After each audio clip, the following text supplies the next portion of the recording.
Hello friends, it is Emily here from Handmade with Love, and I hope that you guys are all having a wonderful day.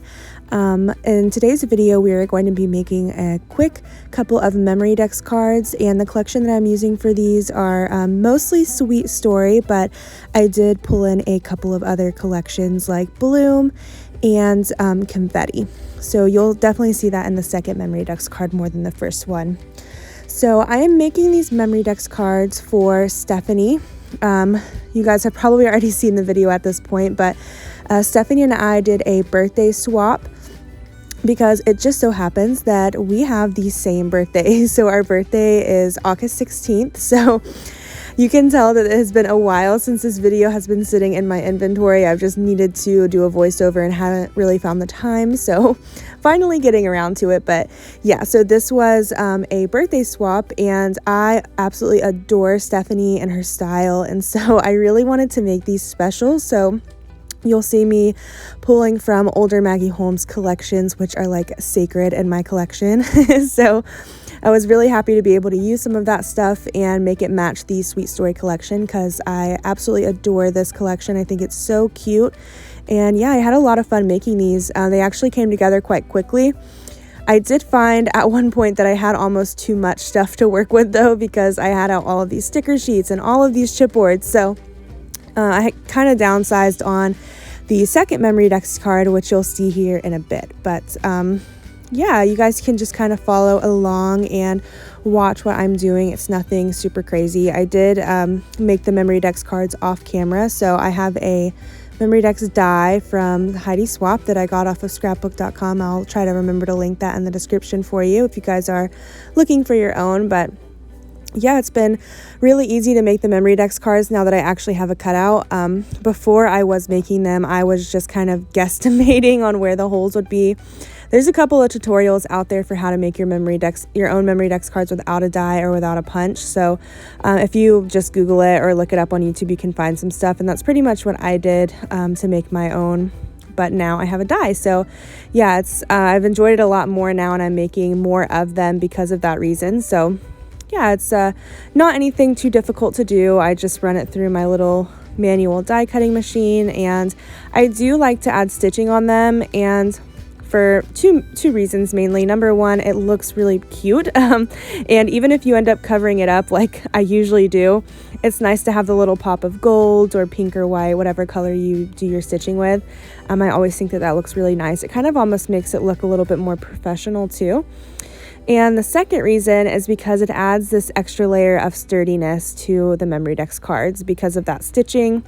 And depending on how closely you tie everything together or you stitch everything together, it will also make it a little bit heavier. So I like to keep that in mind whenever I make Memorydex cards, because sometimes if you're just using cardstock and then you put a lot of chipboard on it and all kinds of extra elements and foam tape, they can get kind of heavy, and then your paper is a little bit flimsy, so it makes it easier for them to rip or things to fall off. So I like to back mine, and to do that I just you can use like a cereal box, but I usually just use the front cover of paper pads because it's a thicker, almost like a chipboard material, but not as heavy, so it still will run through the die cutting machine and work on the dies. So yeah, that's just a little tip there. If you have been feeling stuck with how to make your Memorydex cards a little bit more sturdy, you can always add extra paper as well if you don't have any chipboard or cardboard to use. But this one came together pretty fast. Like I said, this video is only I think like 7 or 8 minutes long, so it's not really that long of a video, and I would try to do a better job narrating, but it's just been so long since I actually made these compared to when I'm doing the voiceover, so I'm kind of watching the video and just enjoying the process as well. So yeah, we have been so busy lately. We actually just closed on a house, so we are going to be moving here soon. Our lease is up at the end of March, and so we were accepted for a house that we have been eyeing and really just loving so much. We went and saw it a couple times, and we are just so excited. So it's been crazy trying to get everything packed up for that. And I also just started a new job, so it's been very hectic. I haven't had a lot of time to craft or edit videos, so I'm a little bit behind in the process, but this is something that I do love to do. I love making content. I love the comments and reading them and, you know, sharing ideas with each other, but it's just been kind of pushed to the back burner as I'm working out everyday life, which I'm sure some of you guys can understand.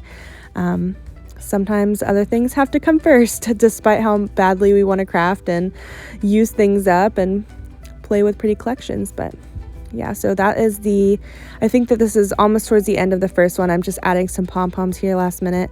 And I think that this one turned out so cute. Honestly, I did not want to give this away, but I know that Stephanie loved it just as much as I did, so I did not mind. But yeah, I just love the color scheme, and it's surprising how well all of these collections mix together, like despite how, because you know, Sweet Story is the newest one, and so whenever you add in these older collections, it's just like they work so well together despite how old they are. So something that I love about Maggie Holmes and Crate Paper collections is how easily you can incorporate them into your stash. Yeah, and I use this gorgeous sticker. This is probably one of my favorite Maggie Holmes pieces in general. That like gold detailing on the flower sticker is just so beautiful. I really love it. And I thought it would look cute paired on top of this paper too, because the paper had gold. It's from Carousel, and yeah, I also hoard this paper because it's so pretty. And I think on this Memorydex card, I was focusing more so like on the color scheme than I was on the collections and like the actual elements that I was using, kind of like on the other one. So I was really trying to match those like mint blue tones and the pinks. And I think that this one turned out really cute too. I think that Stephanie liked both of these Memorydex cards. I hope so. Yeah, you guys should definitely check out those videos. So I'll try to remember to link all 3 videos to, under the description box. So it'll be the video of what I sent to her, like my Outgoing video, and then her opening it. And then I'll also link the one that she sent to me, because she sent me some super amazing mail and I loved every single bit of it. And it's funny because our styles are very similar, but the way that we sent the mail was kind of different. So it was interesting to see the differences in our mail. Like she sent so many amazing craft items, and I sent her like a lot of not craft related items, because I know that she likes makeup and bath bombs and stuff like that too. So I included a lot of that stuff as well. So hopefully we can do it again this year. We haven't really talked about it, but I loved getting mail from her. So hopefully if she's not too busy, we can do it again. I think that I'm finishing up this Memorydex card now. I'm just adding a few finishing touches here and there. So yeah, I hope that you guys enjoyed watching this video. I thought it would be cute for Valentine's Day, and I will see you all in my next video. Bye guys.